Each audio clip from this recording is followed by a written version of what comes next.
friend, welcome to my YouTube DK Tech Civil channel. Today we are discuss one more important topic of physics, that is heat. आज हम लोग heat से related MCQ करेंगे जो हमारे exam के point of view से काफ़ी इंपॉर्टेंट है। हीट से हर एक एग्ज़ाम में मैक्सिमम एग्ज़ाम में हीट से क्वेश्चन आते ही हैं, तो उसको हम डिस्कस करेंगे। ठीक है, तो लेट्स डिस्कस। फर्स्ट क्वेश्चन कहता है ताप गतिकी का प्रथम नियम सामान्यतः किससे संबंध मामला है। जो हीट का फर्स्ट लॉ है वो किससे रिलेटेड है, ये पूछ रहा है हमसे क्वेश्चन में। ठीक है, फर्स्ट ऑप्शन कहता है चार्ल्स नियम, बी ऑप्शन कहता है न्यूटन के शीतलन नियम, सी ऑप्शन ऊष्मा विनिमय के नियम, डी ऑप्शन ऊर्जा के संरक्षण। तो करेक्ट आंसर क्या हो जाएगा? D is the correct answer, ऊर्जा के संरक्षण नियम से रिलेटेड है। एक इक्वेशन होता है delta Q is equal to delta U plus delta W. जो Q किससे रिलेटेड होता है? Q चार्ज से रिलेटेड होता है, और U इनर्जी से रिलेटेड होता है, और W किससे रिलेटेड होता है? वर्क डन से। ठीक है, तो इक्वेशन भी कभी कभी पूछ लेते हैं कि डेल्टा Q इक्वल टू, ऐसे चार ऑप्शन दे देते हैं, delta Q equal to delta U plus या माइनस या मल्टीप्लाई या डिवाइड करके ऑप्शन दे देते हैं इस तरीके से। ठीक है, नेक्स्ट क्वेश्चन देखते हैं। सेकंड क्वेश्चन कह रहा है बर्फ को बुरादे में पैक क्यों किया जाता है।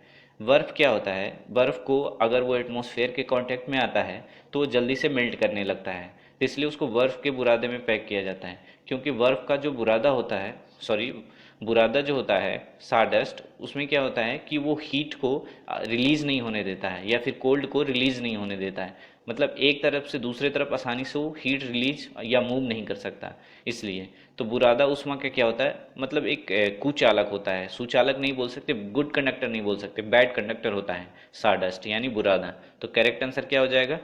B is the correct answer. Okay,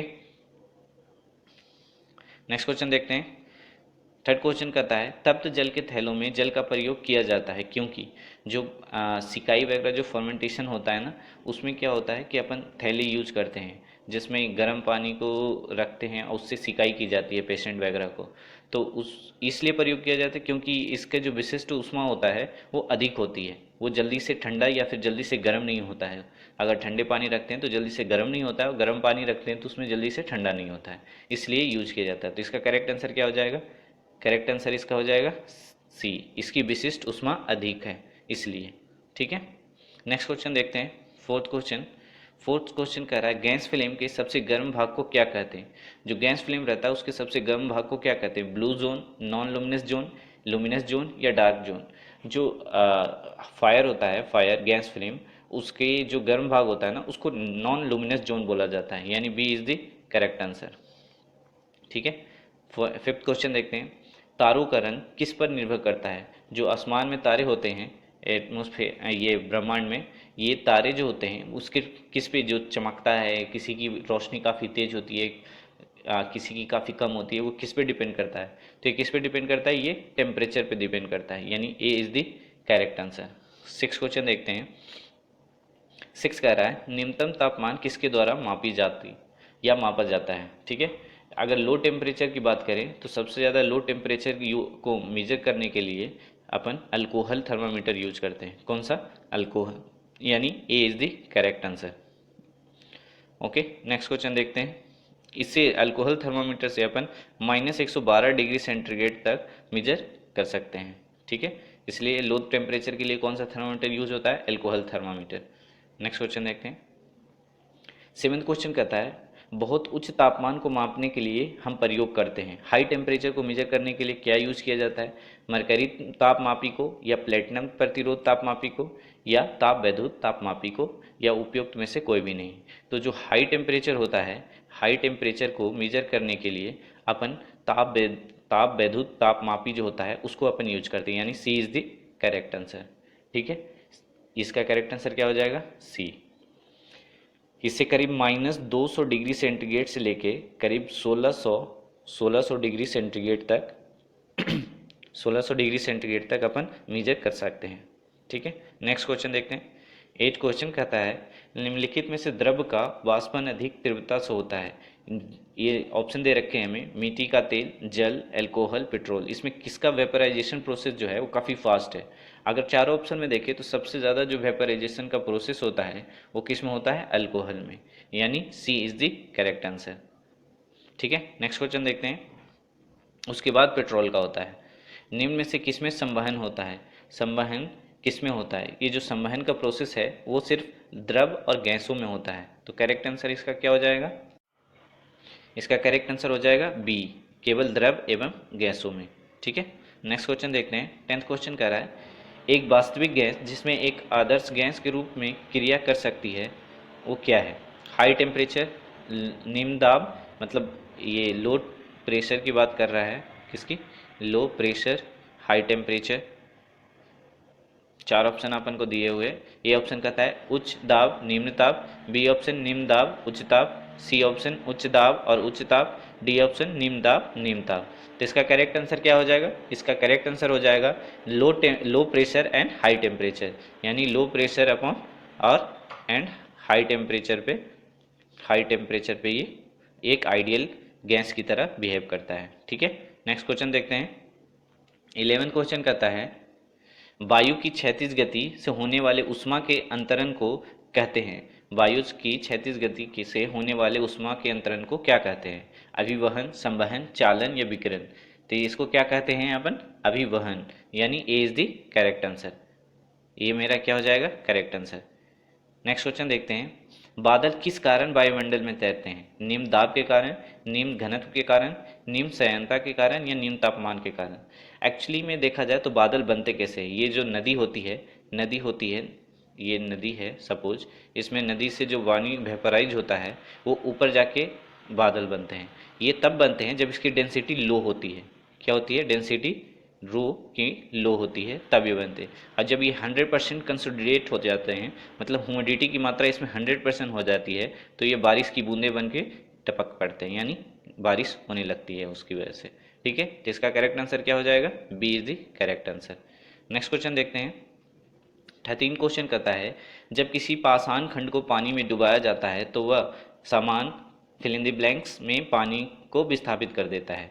कह रहा है यदि किसी वस्तु को पानी में डुबाया जाता है तो जब पानी में किसी वस्तु को डुबाते हैं, सपोज ये वाटर है, ये इसमें पानी, इस वस्तु को हम डुबा रहे हैं, तो ये सेम जितने ये वस्तु का ये आयतन है, सेम आयतन का ये वॉल्यूम वाटर का डिस्प्लेस कर देता है। तो क्या डिस्प्लेस कर देता है? आयतन, यानी वॉल्यूम। वॉल्यूम को डिस्प्लेस कर देता है, यानी D is the correct answer. Okay, next question देखते हैं। 14th क्वेश्चन कह रहा है कि थर्म किसका यूनिट है? थर्म किसका यूनिट है? थर्म है ऊष्मा का, यानी B is the correct answer. B क्या होगा जाएगा? करेक्ट आंसर हो जाएगा। जो हीट एनर्जी का मात्रक होता है ना, उसे ही थर्म बोलते हैं। ओके, नेक्स्ट क्वेश्चन देखते हैं। 15 क्वेश्चन कहता है न्यून तापमान पैदा करने के लिए निम्नलिखित में से किस सिद्धांत का प्रयोग किया जाता है? न्यून तापमान को पैदा करने के लिए किस सिद्धांत का अपन यूज करते हैं? अतिचालकता, जूल केल्विन प्रभाव, ताप वैद्युत प्रभाव या फिर रुद्रांश विचुंबकन? मैग्नेट के कारण क्या होता है? ये एडियाबैटिक प्रोसेस के कारण होता है। ठीक है ना? इसका करेक्ट आंसर क्या हो जाएगा? रुद्रांश विचुंबक, जिसको इंग्लिश में अपन क्या बोलते हैं? एडियाबैटिक डीमैग्नेटाइजेशन प्रोसेस बोलते हैं। Adiabatic demagnetization process. ठीक है, इसके कारण ही न्यून तापमान में पैदा करने के लिए इसी सिद्धांत का अपन एडियाबैटिक डीमैग्नेटाइजेशन प्रोसेस का अपन यूज करते हैं न्यून टेम्परेचर को डेवलप करने के लिए। ठीक है, नेक्स्ट क्वेश्चन देखते हैं। 16 क्वेश्चन कहता है आपेक्षिक आर्द्रता को किस रूप में व्यक्त किया जाता है? आपेक्षिक जो रिलेटिव ह्यूमिडिटी है उसको हम किस में रिप्रेजेंट करते हैं? तो इसका करेक्ट आंसर क्या हो जाएगा? ये जो रिलेटिव ह्यूमिडिटी है उसको हम परसेंटेज में रिप्रेजेंट करते हैं, यानी C is the correct answer. Okay, next question चलते हैं। 17th क्वेश्चन कह रहा है वह तापमान जिसका पाठ्यांक फ़ारेनहाइट और सेल्सियस दोनों पैमाने पर वही होता है।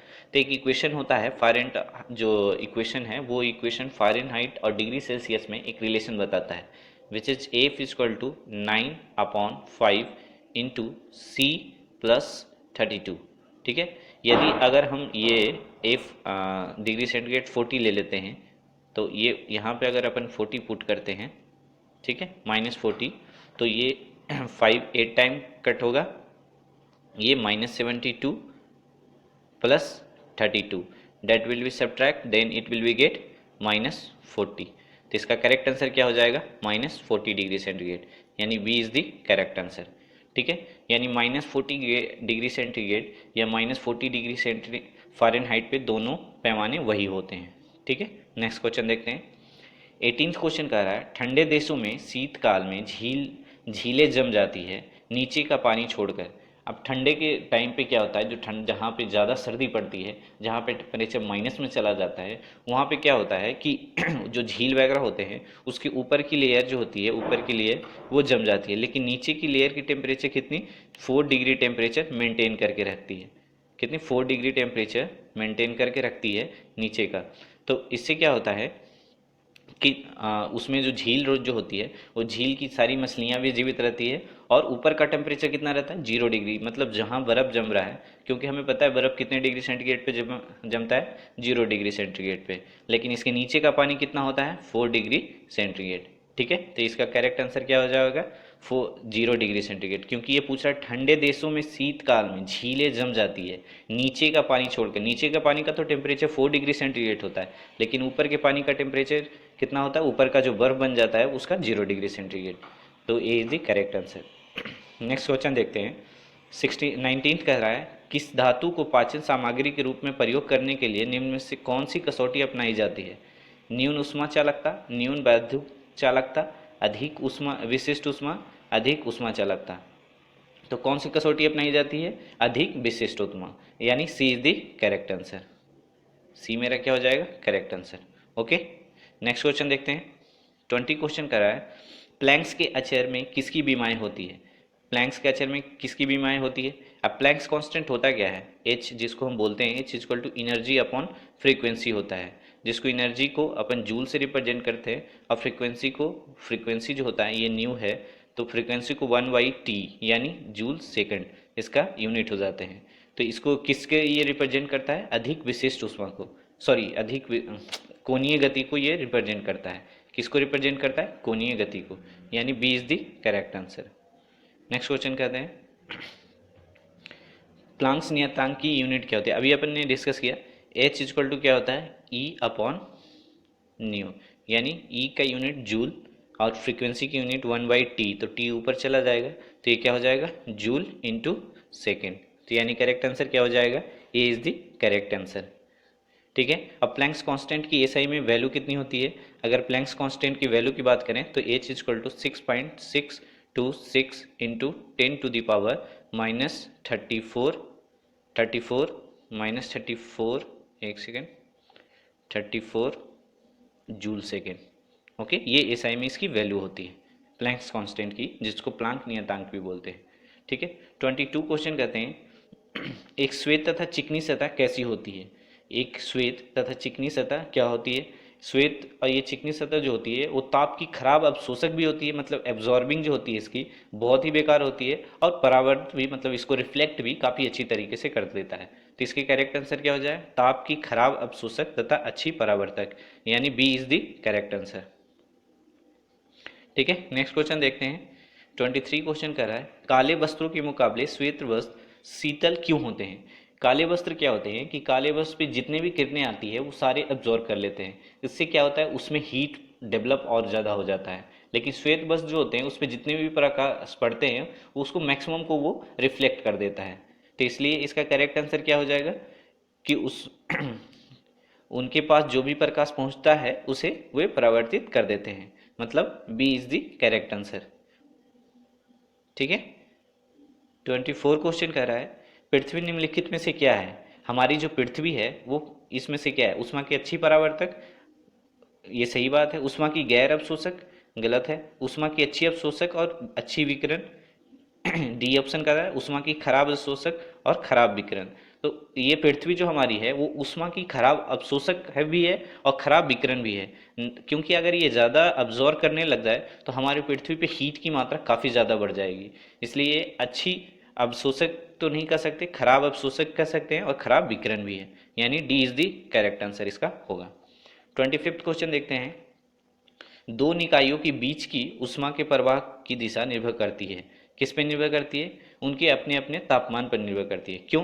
क्योंकि ये देखो, अगर सपोज ये एक है, दूसरा ये है, उसके टेम्परेचर सपोज इसके 34 डिग्री सेंटीग्रेड है, इसकी 24 डिग्री सेंटीग्रेड टेम्परेचर है, तो ये हमेशा ये हायर से लोअर में फ्लो होगा, मतलब हाई प्रेशर से लो प्रेशर में ही हमेशा फ्लो होगा। तो इन किस पे डिपेंड करता है? इसके अपने अपने टेम्परेचर पे, इसकी जो टेम्परेचर क्या है इस पर डिपेंड करता है, यानी सी इज़ द करेक्ट आंसर। ठीक है, ओके फ्रेंड, जो भी इंपॉर्टेंट इससे क्वेश्चन बन सकते थे वो मैंने सारे इस वीडियो में कवर किए हैं। इसी तरीके से मैं जितने भी इंपॉर्टेंट टॉपिक हैं फिजिक्स से, वो सारे इंपॉर्टेंट टॉपिक का अपन एमसीक्यू करते जाएंगे। इससे जब भी आप रिवाइज करते रहोगे, रिवाइज करोगे तो आसानी से ये रिवाइज भी हो जाएगी। एक बार बस वीडियो को आप 1-2 बार देख लोगे तो आपके सारे माइंड में क्लिक कर जाएंगे। अगर आपको कोई भी डाउट आता है इस वीडियो से रिलेटेड तो आप मुझे कमेंट सेक्शन में लिख के बता सकते हैं, आप पूछ सकते हैं सवाल। Okay, thanks for watching. Video पसंद आए तो लाइक, सब्सक्राइब और शेयर करना ना भूलें। ओके, मिलते हैं नेक्स्ट वीडियो में। Thank you.